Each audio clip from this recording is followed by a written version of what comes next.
Now we are coming to the final session of this forum, which we decided to dedicate to an open dialogue among the participants. So how we will proceed is mainly up to you in the hall.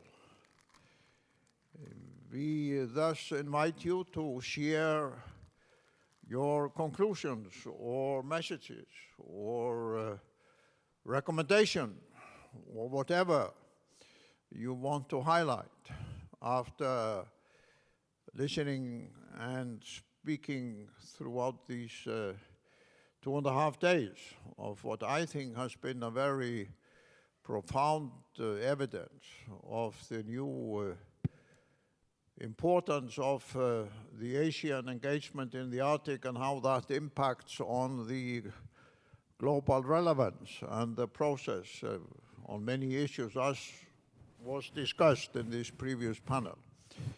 And in that sense, it's kind of logical that this open dialogue among the participants follows the previous panel.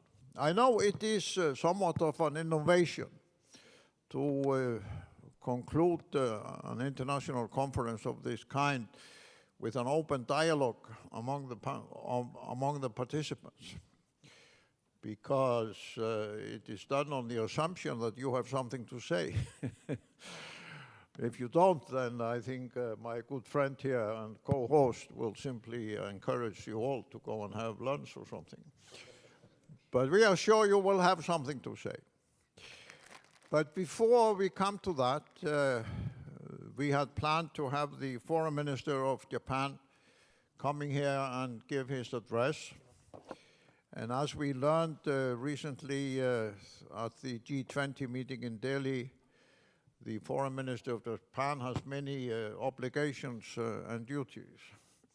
And his time schedule can sometimes be difficult, given his other political and parliamentary duties.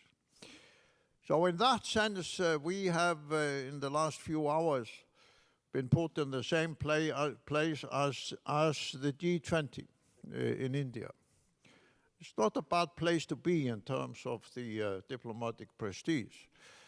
But I think, however, we are better placed than the G20 that came together in Delhi, because the foreign minister considered it's so important to participate in the dialogue that he has mandated the Japanese Arctic ambassador Sasakawa to deliver his message to the forum. So although he is not here in person, he has shared his political message with us. So I will, before we start the dialogue, give the floor to Ambassador Sasakawa to deliver the message from the Foreign Minister of Japan. Thank you, Chairman Grímsson. Our deep apologies for the sudden absence of the Minister for Foreign Affairs. With the script, I have the honor to read the speech from Minister for Foreign Affairs, His Excellency Mr. Hayashi. Begin text.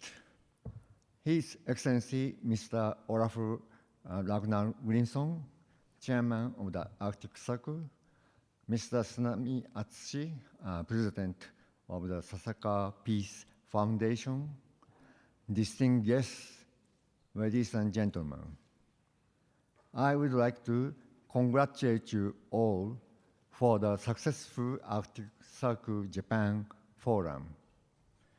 I appreciate that the first ever regional forum of the Arctic Circle is held here in Tokyo, and it is my great pleasure to give a short speech at the last day of this forum. First of all, I would like to express my deep appreciation for Chairman Grímsson's special support for the Japan Forum. I pay tribute to the Arctic Circle as it is even more thriving after I met Chairman Grímsson in February in 2018 as Minister of Education, Culture, Sports, Science, and Technology. I commend that various participants, including the Arctic Council member countries and observers, indigenous peoples, and scientists had useful discussions over the 3 days. I am particularly thankful to the Sasakawa Peace Foundation and the Nippon Foundation as a co-host, as well as Ministry of Education, Culture, Sports, Science and Technology, Japan Agency for Marine Earth Science and Technology, JAMSTEC, and National Institute of Polar Research for their warm cooperation. The world is now at the turning point in history. The free and open international order based on the rule of law is facing serious challenges due to the historical changes in the balance of power and the intensifying geographical competition. As president of the G7, Japan will demonstrate strongly its determination to firmly reject any unilateral attempt to change the status quo by force and to uphold the international order based on the rule of law. In this context, it is also important that the rule of law must be ensured in the Arctic. This year, Japan will formulate a basic plan on ocean policy. In that plan, we are going to place the Arctic policy as one of the main pillars. Japan is now constructing an Arctic research vessel and would like to offer it an international observatory platform. This year also marks the 10th anniversary since Japan joined in the Arctic Council as observer. I am confident that the Arctic Council remains important as broadly supported at this Japan Forum. Japan will closely collaborate with the countries concerned in order to assess the activities of the Arctic Council. Thank you. And text. Thank you very much. Well, thank you very much, Ambassador, and please convey our greetings to the Minister. I remember fondly our meeting here following the Arctic conference that the Sasakawa Peace Foundation organized then, and it was in fact at our meeting that this idea that Iceland and Japan would co-chair the Arctic Science Ministerial meeting was born.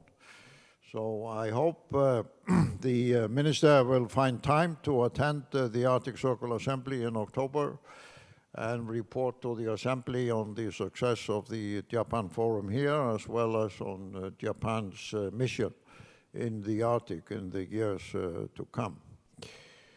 So my friend, Dr. Sunami, we are both here as facilitators.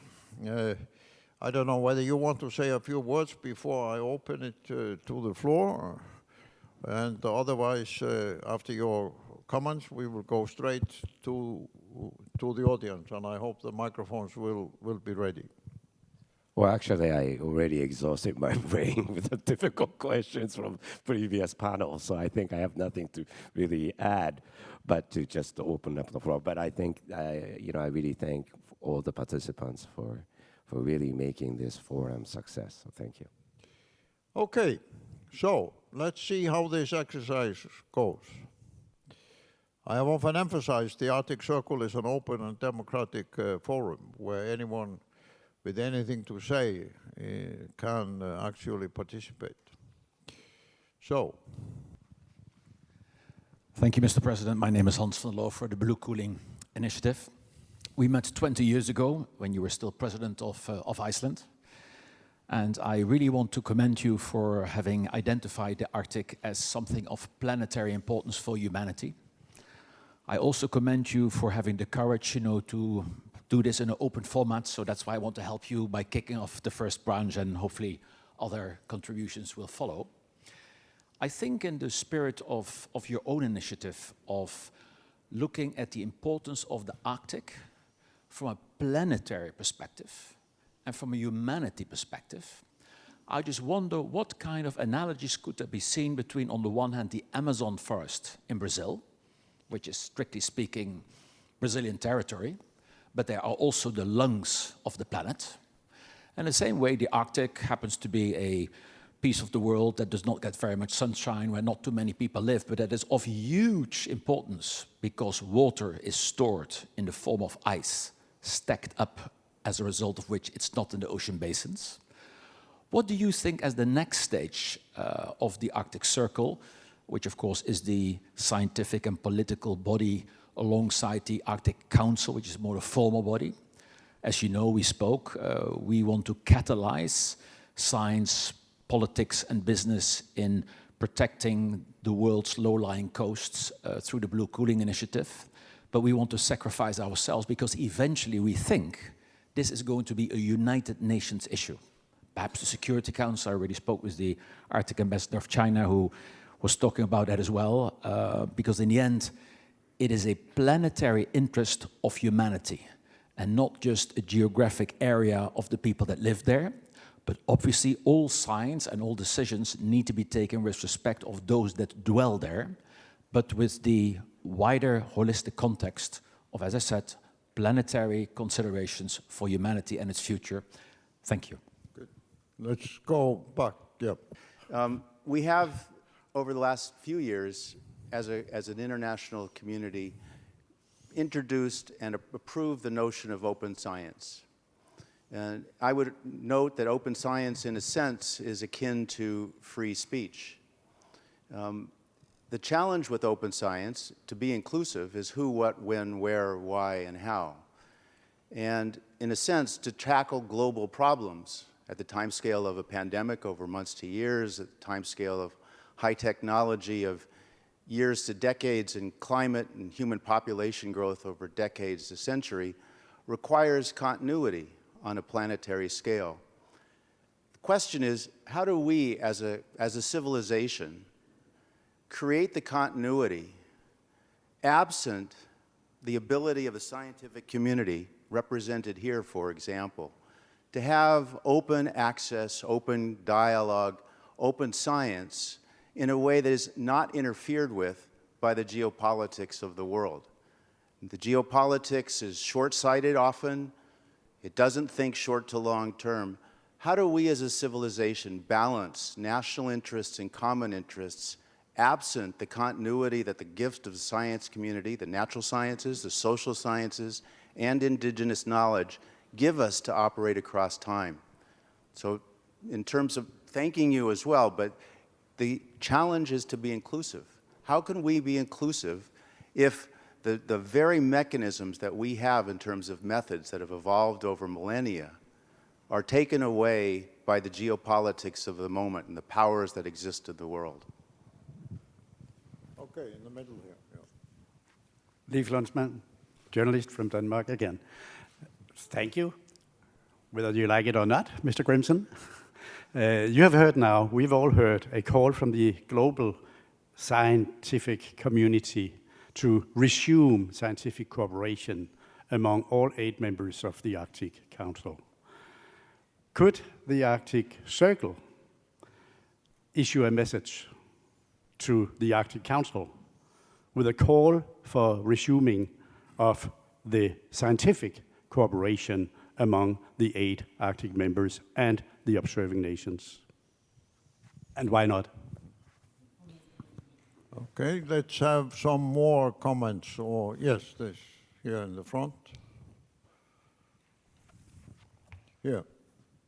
Can you bring the microphone here? Thank you. I forgot to thank the Sasakawa Peace Foundation, so I want to thank the president for setting up and facilitating this really nice, beautiful event. And 10 years ago, I worked at a shrimp factory as a personal manager in Greenland, Nuuk, And I was cleaning out the lockers, and I found this drawing by a worker that didn't work there anymore. It's called Inuit Japanimio Tuslu ? It means like Inuit or like the Japanese, and it's called Dadami. So in Greenlandic, Dadami means dying of fright. But in Japanese, it means straw floor, and I hope that we will build a nice foundation, Japan and Greenland together. So if you would like, I would like to give you this drawing after. Well, are they, yes, the one in the middle here, please. Hello, my name is Viktor Jaakkola from Operatio Arctis. So far, the industrialized nations' efforts to combat climate change have been an enormous failure, since our carbon dioxide emissions are at record highs. And my question is, don't we have a moral imperative to research methods that could cool down the Arctic region? Since if we don't research these methods and know how they work and what risks are associated with them, we can't make a proper risk analysis on the situation. Right now, it seems like it's likely that even with very quick emission reductions, the Greenland ice sheet will collapse. We will lose Arctic summer sea ice, and permafrost in the Arctic region will thaw rapidly. So is this something relevant we should be discussing? Thank you. Yes, then we have, yes, there, please. And introduce yourself. Yeah. Yes, thank you. My name is Mads Fredriksen. I'm the Executive Director of the Arctic Economic Council. I have a comment and a question.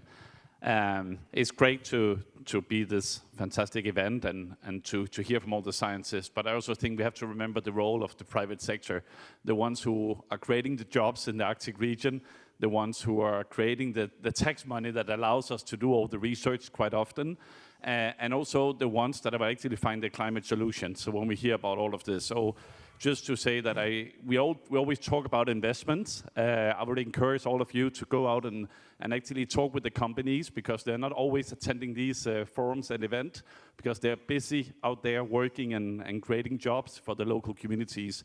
That was the comments. My question is, because I think it's great that the Arctic is open for more and more, and I think Arctic Circle Forum has been exceptionally good at opening up the Arctic to the rest of the world, because we need this. And my question is to Mr. Sunami about what is the next step for the Sasakawa Peace Foundation when it comes to the Arctic work? Where do you see the future? Because this is just the beginning. And Mr. Sakaguchi has already traveled a lot around, and I know he's doing a lot of work. So what's the next step when it comes to the Arctic, and how can we be more involved? Thank you. So you want to comment on that, or shall I first comment on some, and then you will come back to this, yes. And then please be ready to continue your input into this dialogue. With respect to the Amazon region, I think it is important to realize, and it also reflects on the climate challenge that we have, that about a quarter of the Earth's surface, and especially landmass and the near ocean, are under the authority in one way or another of indigenous communities. It's a very important fact that a quarter of the Earth is in one way or another run by indigenous communities who have been there for centuries or even thousands of years. But that is not even mentioned in the Paris Agreement, but the role of the indigenous communities in preventing the climate challenge. So I think we have a common challenge, and I know that the leadership of COP28 in the UAE later this year is perfectly aware of that. How can we enhance the role of the indigenous communities, because the world is organized in such a way that it's only representatives of the states, the governments, who sit at the table. And in this respect, the Arctic is a remarkable territory in the sense that nowhere else in the world in the last 20, 30, 40 years have the indigenous communities in one way or another been empowered. From the time when the state of Alaska became a state in the Union, which was not the case when President Eisenhower was president of the United States. Most of Alaska was actually run from Washington. And the young leadership of the people in Alaska wanted to have statehood at the same place as Texas and California and New York. And they succeeded. And I often remember that Governor Hickel, who was then a young man in his early 20s, was part of the delegation who went to meet President Eisenhower in Washington to request a statehood for Alaska. And President Eisenhower looked at Wally Hickel, who was quite outspoken even in his early 20s, and said to him, "Not in your lifetime, young man." But Wally twice became governor of Alaska. And from that time through the transformation within Canada of the provinces in northern part of Canada, the evolution of Greenland from home rule over to self-government, and so on. So in that sense, we have seen it as our mission, partly in the Arctic Circle, to provide a dialogue between the Arctic communities, the indigenous and Inuit communities, and the indigenous people in other parts of the world. And we have created a mission council like the one that was responsible for the previous session, a mission council on the Arctic Global Indigenous Dialogue. And I think that is a very important part of using the Arctic model, although there's a lot to be desired and needs to be done more in terms of the power and the empowerment of the indigenous people in the Arctic. If you look at it from the point of view of the Amazon, it's not just the government of Brazil. It's the role of the people who have lived in the Amazon region for hundreds and thousands of years, and how they can be approached, and how they can have a seat at the table, how they can have a voice, how we can listen to them and their advice. So this is a common challenge where the Arctic model, however imperfect it still is of great importance. And that's why, for example, the leadership of the Inuit Circumpolar Council is very important in the global climate discussion. Secondly, with respect to the involvement of scientists from all the Arctic states, including Russia, and also officials and other representatives, let me simply say this, and quote the saying, it takes two for tango. It's not just a question of whether we invite the Russians and so on. They have to be interested in coming. And although I don't want necessarily to dwell on it, we established the tradition within the Arctic Circle that the chair country of the Arctic Council always had a prominent presence at the Arctic Circle assemblies during the chairmanship. It started with the United States chairmanship of the Arctic Council, where those who were responsible for the US chairmanship, leaders from the State Department and the White House, came to the Arctic Circle assemblies together with others and hosted sessions, both plenary sessions and others, to explain the presidency of the Arctic Council and engage in discussion and debate with the participants about the mission of the chairmanship. And then Finland followed during its chairmanship, and the President of Finland, the Prime Minister of Finland, the Foreign Minister, and others participated in this. And of course, my own country, Iceland, followed that tradition during its 2 years of its chairmanship in the Arctic Council. But when Russia took over, we invited Russia to do the same thing. And this was 5 or 6 months before the war. And unfortunately, they didn't follow this example. No Russian minister, no Russian official, no Russian representative turned up. They sent a video message by one of the ministers. We decided to play it, although normally we don't play video messages during sessions of that kind. But there was nobody representing the chairmanship to stand on the stage and take questions from the audience. And that was, I say again, 5 months before the war. So it takes two to tango, my dear friends. It's not a question of whether we invite the Russians, it's also what they want to do. And I have said to them very openly in previous years, long before the war, you can't continue to develop this bunker mentality, I called it a bunker mentality, with respect to the Arctic cooperation. And we need to be quite honest about this. So even if we decide to invite them, it's not given that they will come, irrespective of the war. Irrespective of the war. And don't forget, the Arctic Circle is an open democratic organization. Both this forum and the assemblies and the other forums, anyone, any organization can offer and propose to hold sessions, as you all know. Because half of this program has been created by you, not by us, or not by the Sasakawa Peace Foundation, but by you. And we do the same thing for the assembly. But the fact of the matter is the Russians have not proposed anything. They have not utilized this open democratic platform. So while I respect all the comments that have previously been made about the war, I still say it takes two to tango. So you want to talk about the future operation of the Sasakawa Peace Foundation in this area? Okay. Well, thank you very much for that question. And what our role as a private foundation is that we work very well if the governments are talking to each other, cooperating, and finding the common agenda. And we'll go with the, we have a very strong role in supporting that as well. But we play a very important role if the governments are not talking to each other and having a difficulty in cooperating.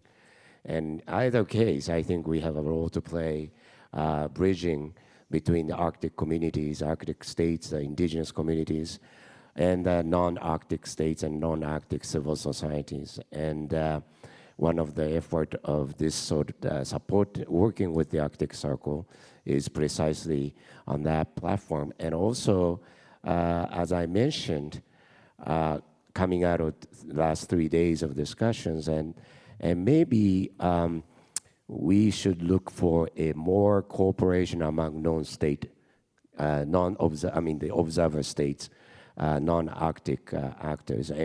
And we have gathered so many friends from Asia and other non-Arctic states that are here. And we have a lot of fruitful discussions about what we can take next. And as observer states or civil societies working in the observer states. And there are a lot of collaboration we can think of.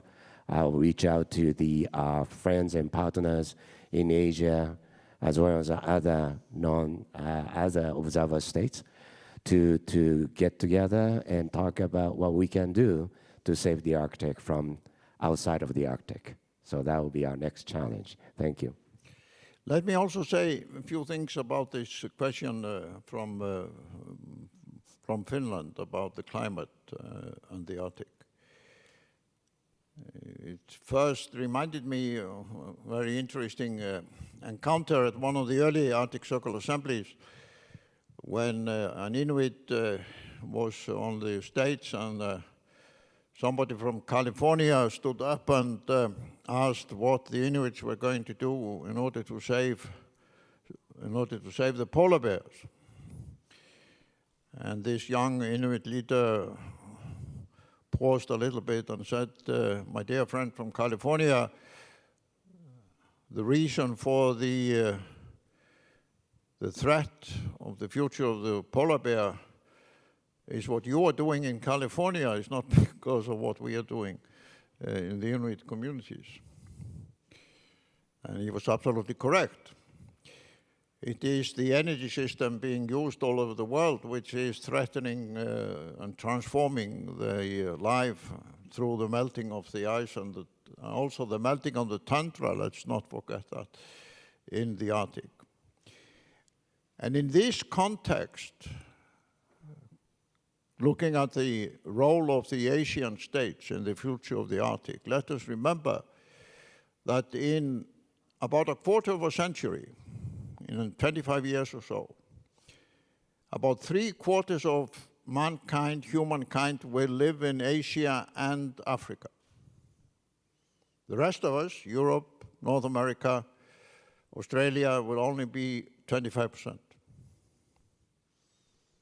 3/4 of humankind will be in Asia and Africa. That means that the energy system of 3/4 of the humankind in Asia and Africa will be the key determinant on the future of the Arctic. It's one of the reasons for engaging the Arctic states, with India and China being responsible for a quarter of humankind in this discussion. And 2/3 of them will live in cities, urban areas. So in fact, it is the energy system of the urban areas that will determine the future of the Arctic. And half of the energy demand is for heating and cooling cities. Only a quarter is for transport, cars, aeroplanes, shipping. Even everybody drove an electric car, it wouldn't matter very much, quite frankly. The question is how these mega cities in Asia and Africa will be cooled and heated. That's one of the reasons why the Icelandic geothermal experience is so important. So it's important for us to realize and engage with the leading countries in Asia and Africa in the coming years and decades, because how they organize their energy system and their urban livelihood in the mega cities especially will be the most critical factor in the future of the Arctic. But we haven't even started discussing that. We have not even started relating that fact and incorporating it into our Arctic dialogue and into the COP process. The Arctic has not been a part of the COP process until now. That needs to be changed. And I have high hopes that we will change it at the COP28 in the UAE at the end of this year, partly because the president of that COP, Dr. Sultan Al-Jaber, is one of the founding partners of the Arctic Circle. As the CEO of Mazda and the leader of the World Future Energy Summit and the Abu Dhabi Sustainability Week, he was one of the early supporters of the Arctic Circle, founding member. Because he understood the relationship between the future of the global energy system and the future of the Arctic. And I'm mentioning that in order to highlight that although it's very important to have the kind of internal Arctic discussion that we have had throughout this forum and will have at the Assembly in October, we have to start putting this in global context where the Asian countries, especially India, China, Japan, Korea, Indonesia, and others play a crucial role. Because if they don't transform their energy system, to use a very impolite expression, we are basically fucked in the Arctic. Whatever we do on the internal Arctic issues. So we will try in the Arctic Circle to bring this into the COP process, and we are already between the Arctic Circle and the COP leadership, the COP28 leadership, we are already in a dialogue on how we can incorporate the Arctic into the COP process. And this forum here in Japan on the role of Asia in the Arctic is an important proof that that dialogue is possible. That dialogue is possible. Because if we had tried 10 years ago to have a forum on Asia and the Arctic, very few people would have attended, in fact. So what we are seeing here, and I want to thank my friend here, Dr. Sunami and his colleagues for cooperating with us on this, is the fundamental proof of the possibility of having this important dialogue. And we will take that message from this forum straight into the COP process. I will be a part of the international advisory discussion on that on a Zoom meeting so scheduled next week, and follow that up with a discussion in Abu Dhabi with the COP leadership in the beginning of April. So I hope all of you bring that message back to your respective constituencies. Dr. Sunami, yes. Yes, before you conclude, I just forgot to mention one thing. That is our friends in Pacific Island development states. In fact, when we talk about hosting this forum here, our partners in South Pacific Islands are very eager to participate. Unfortunately, this time we have another international conference in Panama that most of them are attending. But we collaborated with the Palau last year to host the Our Ocean International Conference for the first time in Pacific Island development states. And the opening of this international conference started with the image of Arctic. And everybody's dressed in the traditional sort of, it's a warm, it's a South Pacific island. But starting the first international conference on the ocean, start with the image of the Arctic. And even the speech that the leaders are mentioning, what's going on in the Arctic directly affects and also translate what we do directly links to what's going on in the Arctic. And this is a very important message, I think, they wanted to come and deliver this message themselves, but they couldn't this time. But I just wanted to mention this to you, and I think that's one of the role of our foundation in coming years is to even bring those friends in island states in the South Pacific also to participate in the dialogue, even during the COP meeting. So thank you. Okay, so the floor is open. Yes. Yeah, let's start here, and then we go. Yeah. Can you bring the microphone here, please? Thank you. Rivir Løstrøm from Greenland here. I wanted to point out that when it comes to the green transition that people want to have, I know for a fact we have a lot of lithium in Greenland. That is one of the things that people will be interested in. And mining is something that we are also open for. But we are also an indigenous people, and we see how the other indigenous people of the Arctic are treated. Right now, Norway is still continuing to break human rights. In Fosen, I know they apologized Friday for what they're doing with their wind farming. But we see what they're doing, and they're supposed to be one of the leading countries for human rights, and still they're violating to such a strong degree. And because of that, the dialogue that needs to happen, this coming dialogue that you mentioned, it needs to be not only with the states and the other shareholders, but please include the indigenous peoples, because we are actually the ones who really want a green transition, but we want it on terms that are actually good for us as well, and not just for the global south. Thank you. And global north. Thank you. Can you bring the microphone? Yeah.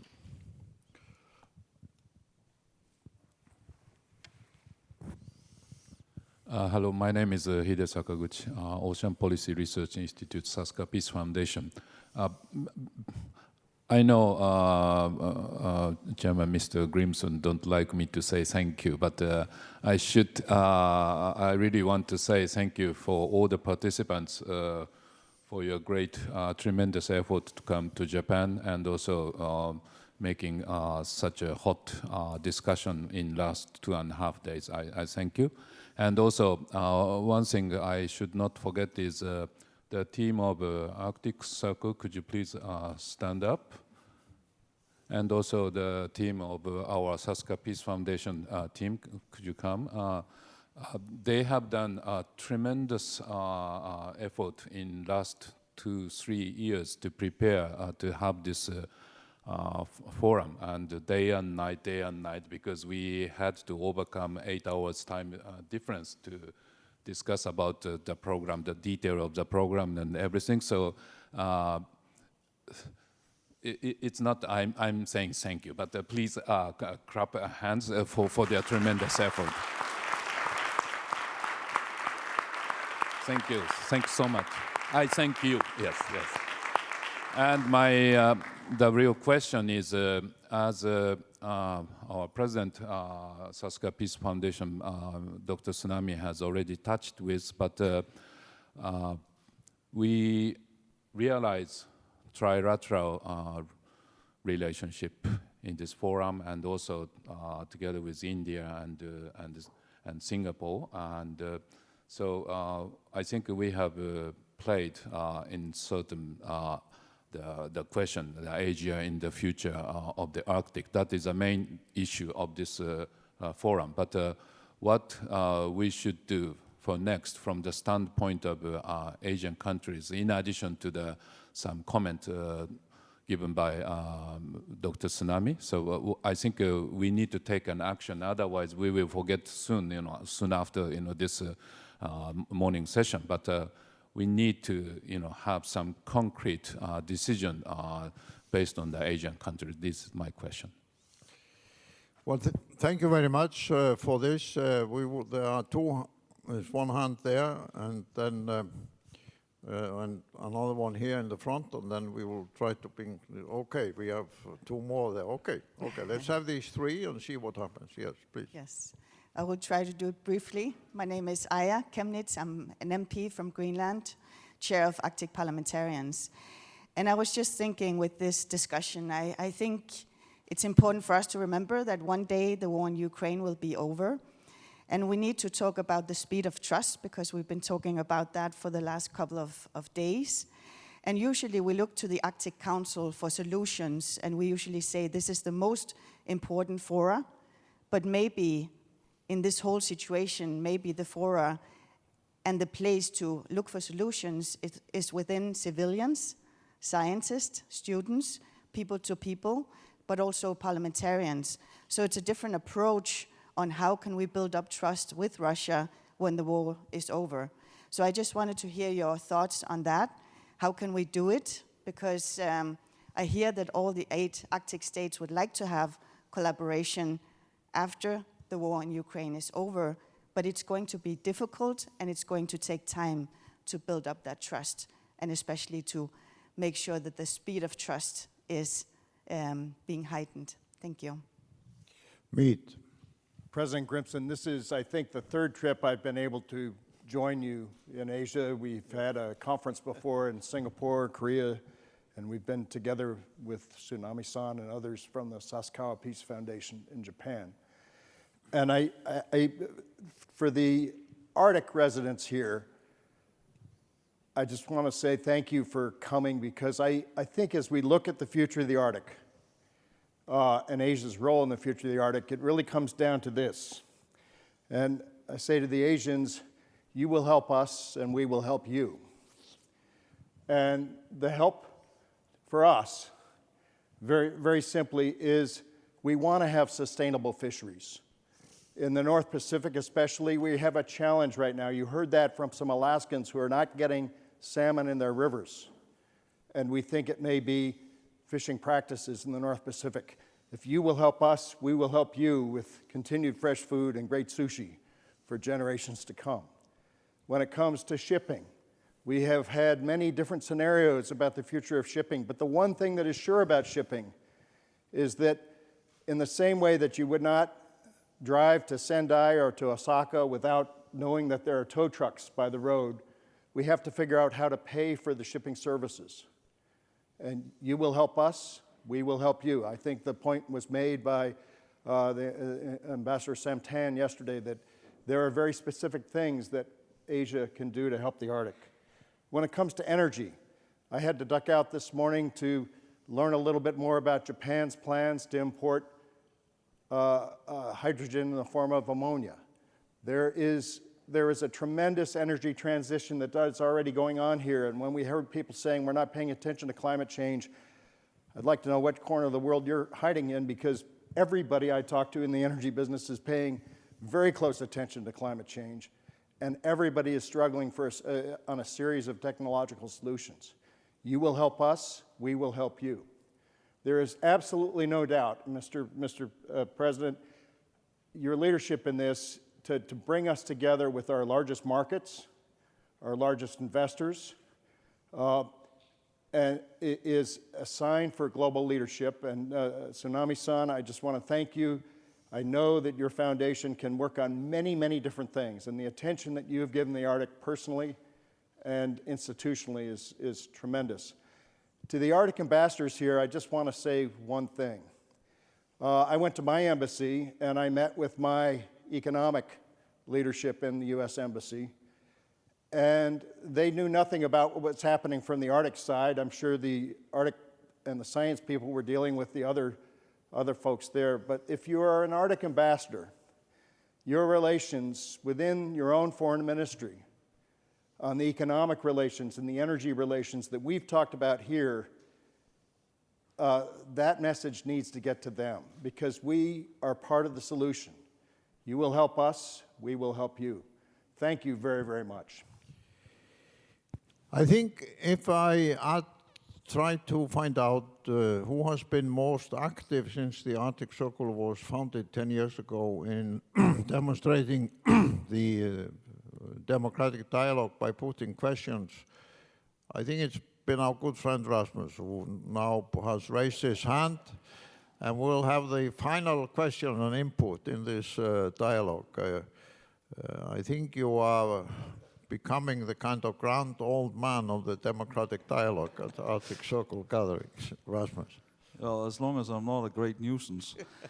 Thank you very much, Ólafur. I'm, of course, Rasmus Bertelsen from the Arctic University of Norway and now also University of Arctic. And 2 brief points following up on what Sakaguchi-san was saying about following up on Asia and the future of the Arctic. I think it's enormously important to use this opportunity and use these activities to educate the Arctic countries and educate the West on this. Because the world is changing very much. The world is becoming much less Western again. I mean, a Western-dominated world is a recent phenomenon. And that is something many people in the West struggle very much with. And I think it's a very, very important educational exercise to educate government, academia, business, defense, intelligence, etc., on this global change, which happens all over the world, but it also happens in the Arctic. So to turn this around and also use these activities to very much educate and make the Arctic countries, make the West think about these changes. And the second point, to follow up on what Aya Kemnitz-Larsen was saying, we, of course, are all here very much aware of that close to half of the Arctic is Russia. And one thing that has struck me very much the last year is, of course, the Russian absence from all kinds of Arctic events, and almost how quickly Russia is forgotten. And I think we should think very critically and carefully about the utility of our own policy. So this intellectual boycott, I think it's fair to call it, as many people will know, I'm critical of that, because I basically don't think it's no help for Ukraine. I mean, the only thing that matters is arms, munitions, and intelligence on the battlefield. And I think we should consider very carefully the cost to ourselves of that policy and the cost to ourselves of forgetting Russia. So these were the 2 points I wanted to make, and congratulations and thanks to the organizers. Thank you. Thank you, Rasmus. As always, very interesting and provocative. Before I close this, we'll take one question, or not question, or comment. Thank you. My name is Mia Christensen from Stockholm University. I would like to, and I'm part of the Global Arctic Mission Council with Lassi. I think it's really also important to remember the role of people from the Arctic, and that's one thing I always miss at our meetings. in some occasions, we have more representations. In some occasions, we don't. I think it's really important to hear their perspectives more and more. And I would also like to emphasize what I said during my talk as well, and to echo what Rasmus said. It is really important to remember the importance of our Russian colleagues and Russian scientists, especially when it comes to thinking about scientifically what is happening in the Arctic before we move on and create new understandings of geopolitics and the ways in which to go forward with the Arctic Circle Assembly, be it in Reykjavik or other places. But I think we need a self-reflection on that. Thank you. Well, thank you very much, and thank you all for having made this closing session an open dialogue with the participants. A very interesting reality. I think it will encourage us in the future to create more scope for such open dialogue among the participants without necessarily organizing the program with formalized speakers. Before I come to how we will continue, let me just point out, because I was reminded of it when Mead, although he has left now, made his comment about the Asian countries. It's an interesting recognition, formal, diplomatic recognition of the significance of the key Asian states in the future of the Arctic, that when the treaty on the Arctic Ocean was negotiated and then agreed on, this remarkable historical international diplomatic agreement, which was concluded a few years ago, and the first COP meeting took place in Korea late last year, and the second COP meeting will take place in Korea again among the parties, that both the United States and Russia, who are partners to this treaty, and other Arctic states who are partners to the treaty, emphasized to have China, Japan, and Korea also partner to the treaty, as well as the European Union. So if anyone doubts the need to engage with Asia on the Arctic, you only have to look at this recent legal framework that has been created in the Arctic. And it's a formal international legal framework on the crucial center of the Arctic Ocean, and how it will be conducted when the ice melts, especially in terms of scientific management of the utilization of the ocean resources. There, we, the Arctic states and the Arctic people, have recognized the importance of the leading Asian countries with this respect as ocean fisheries countries, China, Japan, Korea, as member states of this treaty. And the COP meetings have been held in Asia, And together with this forum here and the success of it, I think nobody can doubt the relevance of keeping an eye on the future of Asia in the Arctic.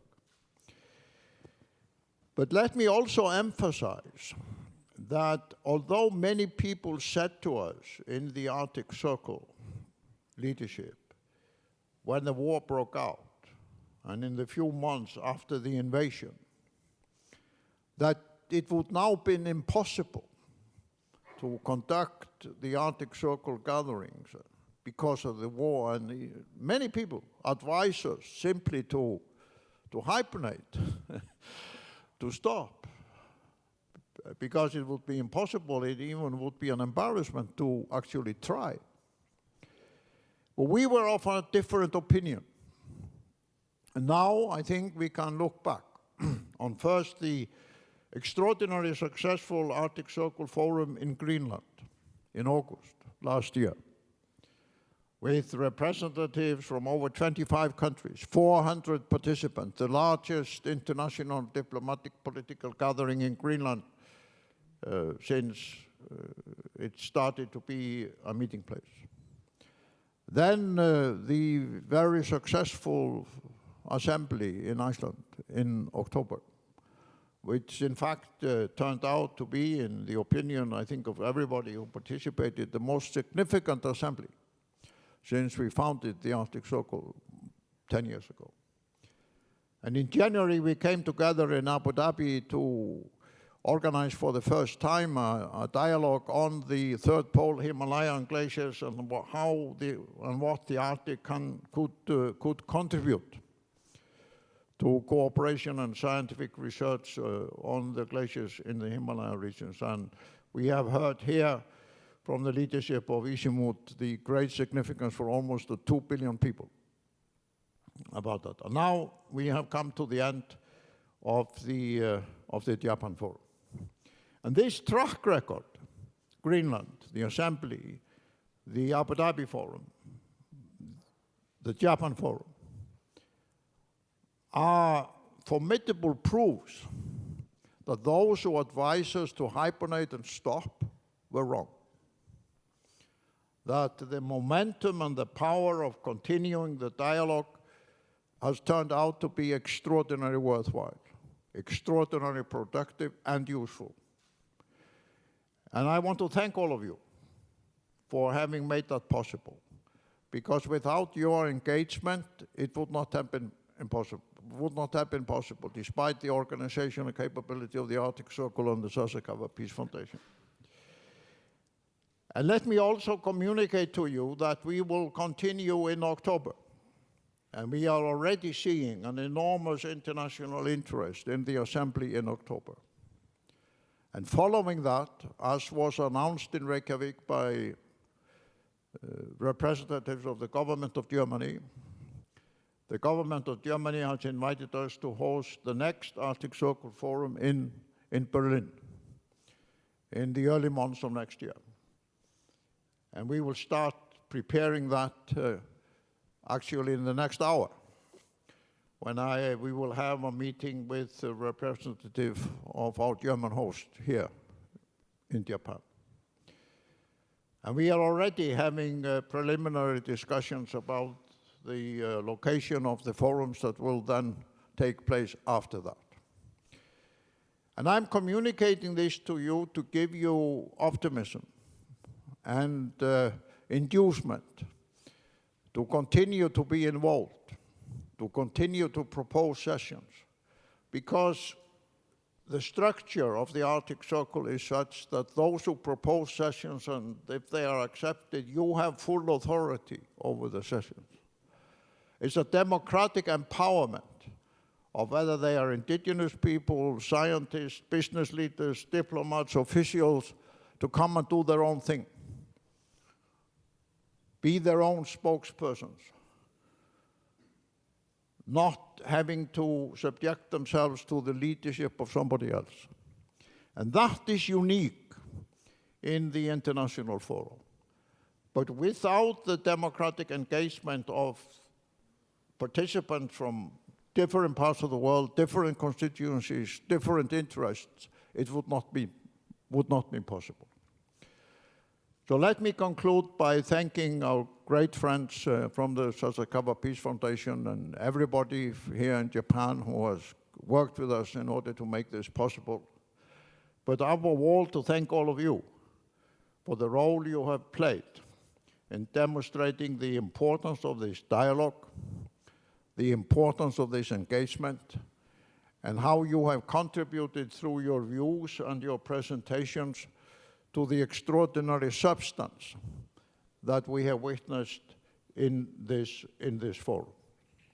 And I hope you will, like us, go back inspired by what a continuous dialogue among all of us, wherever we come from in the world, can have, not just for the future of the Arctic, but for the future of our planet.